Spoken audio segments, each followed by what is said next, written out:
भूर्भुवः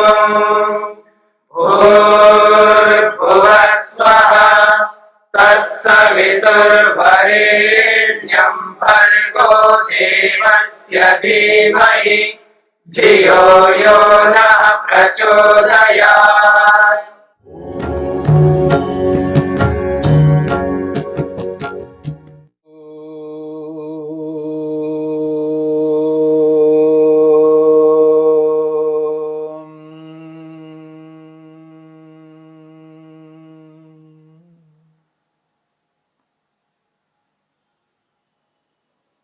साधन पाद के 5वें सूत्र को लेकर के विचार चल रहा है। अनित्या शुचि दुखानात्मसु नित्य शुचि सुखात्मख्यातिरविद्या। महर्षि पतंजलि ने अविद्या के स्वरूप को बताते हुए अविद्या के 4 भेद बताए। अनित्य को नित्य समझना एक भेद, अशुद्ध को शुद्ध समझना दूसरा भेद, दुख को सुख समझना तीसरा भेद, और जड़ वस्तु को चेतन वस्तु समझना ये चौथा भेद है। अविद्या के ये 4 भेद हैं। इन 4 भेदों में पहला भेद है अनित्य को नित्य समझना, अर्थात जो उत्पन्न पदार्थ है, कार्य पदार्थ है, जिसको बनाया जाता है, उत्पन्न किया जाता है, ऐसे उत्पन्न कार्य पदार्थ को, अनित्य को नित्य समझना, ये अविद्या का एक विभाग है, एक भेद है। हमने अलग अलग विचारों को, अलग अलग उदाहरणों को लेकर के विचार किया है। अलग अलग उदाहरणों को लेकर के जो विचार किया है, शरीर को जो कि अनित्य है, उत्पन्न कार्य पदार्थ है, उसे नित्य माना जा रहा है। महाभारत का एक प्रसंग है। कहा जाता है युधिष्ठिर से यक्ष ने एक प्रश्न किया है, हे युधिष्ठिर, इस संसार में आश्चर्य क्या है बताइए। इस दुनिया में आश्चर्य क्या है? आश्चर्य तो बहुत है, अलग अलग प्रकार के, अलग अलग विषयों में अलग अलग आश्चर्य, पर सबसे बड़ा आश्चर्य क्या है? यक्ष का प्रश्न है, इस दुनिया में सबसे बड़ा आश्चर्य क्या है? तो युधिष्ठिर कहते हैं, अहन्यहनि भूतानि गच्छन्तीह यमालयम शेषास्थावरमिच्छन्ति किमाश्चर्यम अतः परम। वो कहते हैं अहनि अहनि भूतानि, अहन कहते हैं दिन को, अहनि अहनि प्रत्येक दिन, भूतानि का अर्थ है प्राणी, शरीरधारी प्राणियों को यहां पर भूत शब्द से स्पष्ट किया है। अहनि अहनि भूतानि, प्रत्येक दिन प्राणी गच्छन्ति, जाते हैं, कहां पर? यमालयम, परमात्मा के पास में। क्योंकि शरीर से छूटना, आत्मा का शरीर से छूटना, ये परमात्मा का काम है। जब आत्मा इस शरीर में रहने योग्य नहीं रहता, अर्थात शरीर रहने योग्य जब नहीं रहता, शरीर में रहने योग्य की स्थिति, शरीर सुख देने में असमर्थ हो जाता है, रहने योग्य नहीं होता है, तो इस शरीर से आत्मा को परमात्मा अलग करता है। कोई फांसी ले रहा है, कोई जहर खा रहा है, कोई नाना प्रकार के उपायों को अपना करके मृत्यु को प्राप्त होना चाहता है, सुसाइड करना चाहता है, आत्महत्या करना चाहता है, वो अपनी इच्छा से शरीर को नहीं छोड़ते। हां, वो उपाय को अपना सकते हैं। जहर खाना है, फांसी लेना है, नस काटना है, अलग अलग उपायों को अपना सकते हैं, पर आत्मा को शरीर से अलग करने का कार्य केवल ईश्वर का है। जब हम अपने शरीर को इतना दुख दे देते हैं जिस दुख को आत्मा सहन नहीं कर सकता, असहनीय हो जाता है, तब परमात्मा आत्मा को शरीर से अलग कर देता है। अहनि हहनि भूतानि, प्रत्येक दिन ये प्राणी गच्छन्ति, परमात्मा के पास जाते हैं, शरीर त्याग करते हैं, इसका यह अभिप्राय है। प्रत्येक दिन शरीर को त्याग करने वाले न जाने कितने प्राणी हैं इस पूरे के पूरे ब्रह्मांड में।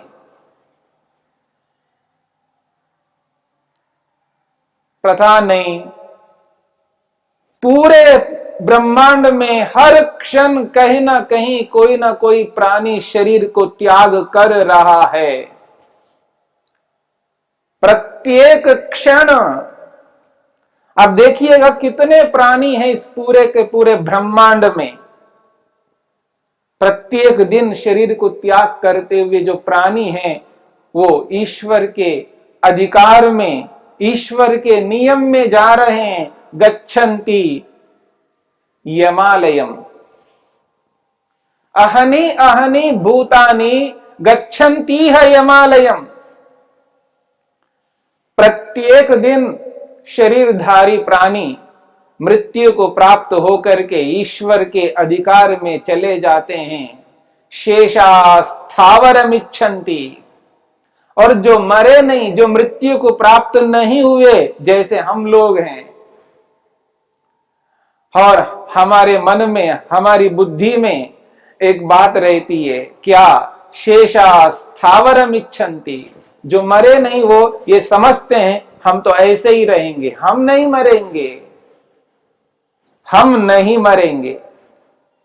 मनुष्य ये समझता है कि मैं नहीं मरूंगा, ये मर गया, वो मर गया, वो मर गया, सब मर गए, मरते जा रहे हैं। मरते हुए लोगों को देख रहा है, फिर भी ये अनुभव करता मैं नहीं मरूंगा। शेषा स्थावरमिच्छन्ति किम आश्चर्यम अतः परम, इससे बढ़कर दुनिया में आश्चर्य क्या हो सकता है? शरीर में रहना ही नहीं है, एक दिन आएगा शरीर से हमें अलग होना है, मृत्यु को प्राप्त करना है, फिर भी व्यक्ति ये मानता मैं नहीं मरूंगा। ये जो स्थिति है यही अविद्या है। इसी को कहते हैं अनित्य को नित्य समझना। ये जो शरीर है ये अनित्य है, पर व्यक्ति ये अनुभव करता है मैं नहीं मरूंगा, मैं नहीं मरना चाहता हूं। दो बातें हैं, अभी मैं नहीं मरना चाहता हूं, ये एक अलग बात है। कोई भी ये नहीं चाहता कि मैं अभी मर जाऊं, लेकिन कभी ना कभी मरूंगा। लेकिन व्यक्ति ये एहसास करता नहीं, मैं कभी नहीं मरना चाहता हूं। मेरी बात को समझने का प्रयत्न करना। मैं नहीं मरना चाहता हूं अर्थात अभी नहीं मरना चाहता हूं। मेरा लक्ष्य पूरा नहीं हुआ है, मेरा प्रयोजन पूरा नहीं हुआ है। जो मेरा टारगेट है, मेरा जो एम है, उसको जब तक मैं पूरा नहीं करूंगा तब तक शरीर में रहना चाहता हूं। ये एक अलग बात है। मैं नहीं मरना चाहता हूं, अभी नहीं मरना चाहता हूं, जब तक लक्ष्य को पूरा ना करूं, जब तक अपने प्रयोजन को पूरा ना करूं तब तक मैं शरीर में ही रहना चाहता हूं। एक अलग बात है। लेकिन व्यक्ति ये सोचे कि मैं नहीं मरना चाहता हूं, मैं कभी नहीं मरना चाहता हूं, मैं इस शरीर में रहना चाहता हूं, ये जो बात है यही अविद्या है। इसी को कहते हैं अनित्य को नित्य समझना। अनित्य को नित्य समझना ये अविद्या का एक विभाग है। जो उत्पन्न होता है वो नष्ट होता है, जो आता है वो जाएगा। न केवल व्यक्ति शरीर को ऐसा मानता है, व्यक्ति धन को भी ऐसे ही मानता है। बस जो धन आया है मेरे पास, जो पैसा मेरे पास आए, बस अब मेरे ही पास रहे, अब मेरे पास से जाए नहीं। अनित्य को नित्य समझ रहा है। कोई सोना चांदी को नित्य समझता है, बस मेरे पास आ गए तो अब मेरे पास ही रहे, अब ये नष्ट ना हो, अब ये कोई दूसरा न छीने, कोई न ले जाए, ये सदा मेरे पास रहे। जब व्यक्ति को ये बोध होना चाहिए, जो आया है तो जाएगा, जो आज पास में नहीं है तो आया था, अब है तो कल को नहीं रहेगा।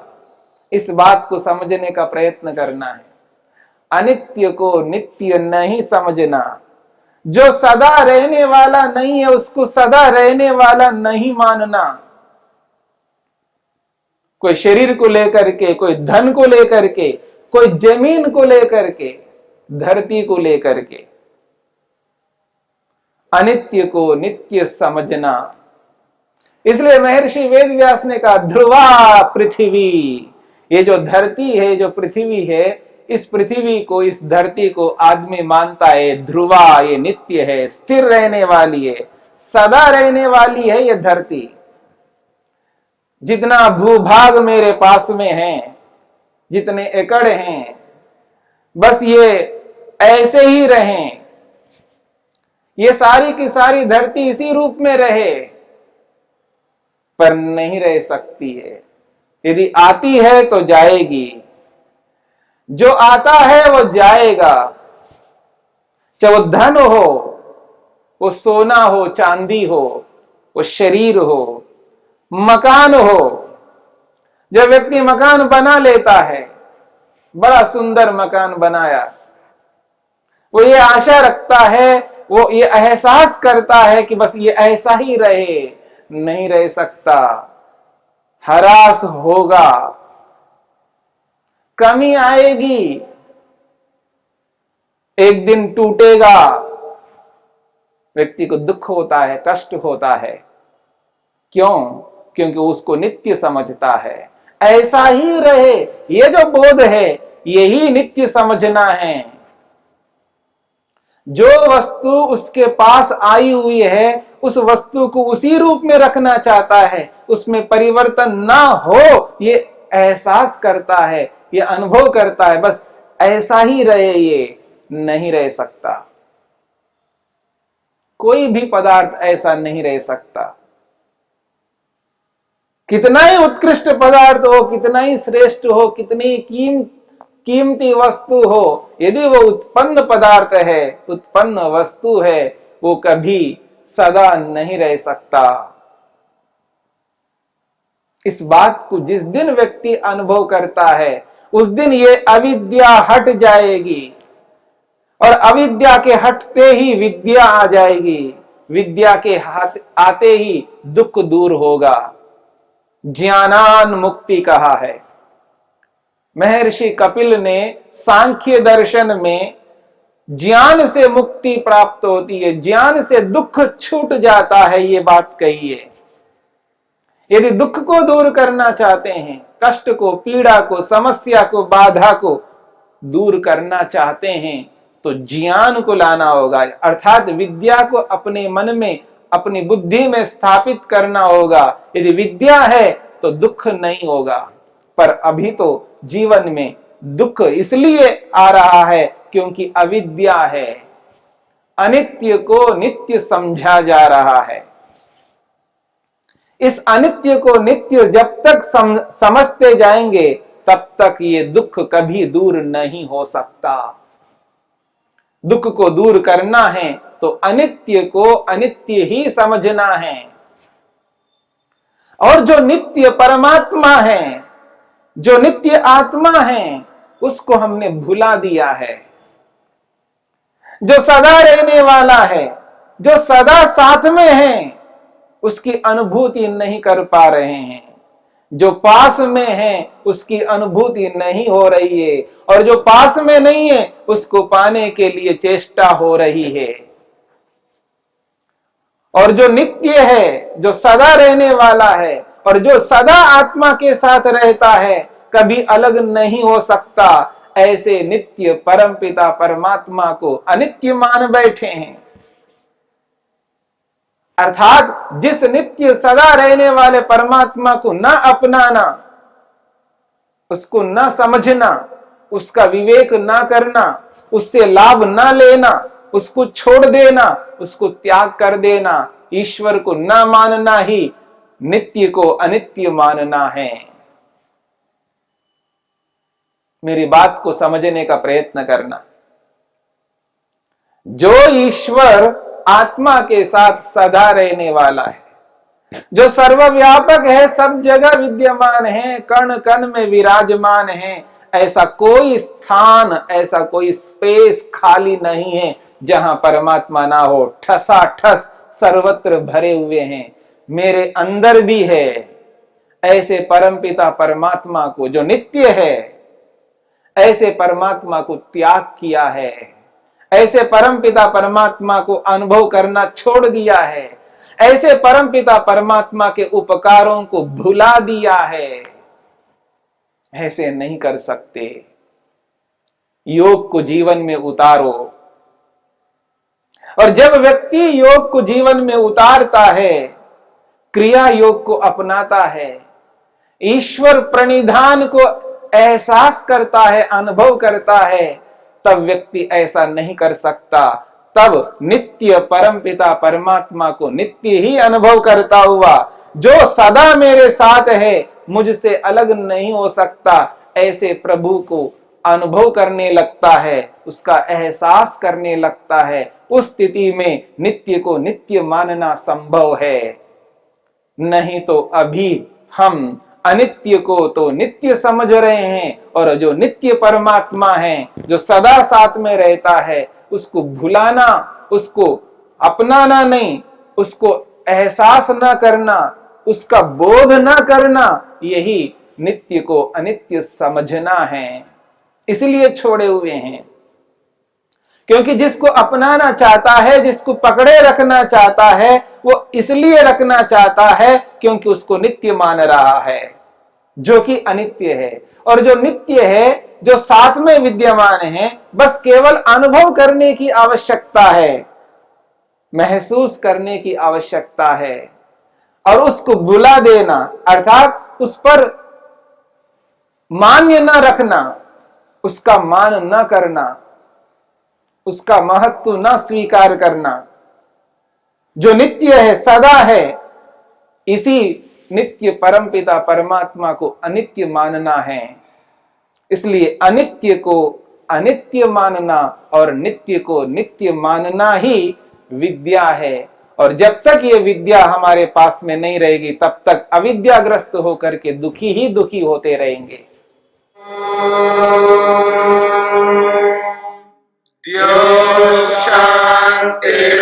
शांतिरंतरिक्षं शांति पृथिवी शांतिरापः शांतिरोषधयः शांतिः वनस्पतयः शांतिर्विश्वे देवाः शांतिर्ब्रह्म शांति सर्वं शांति शांतिरेव शांति क्षमा शांतिरेधि। ओम शांति शांति शांति।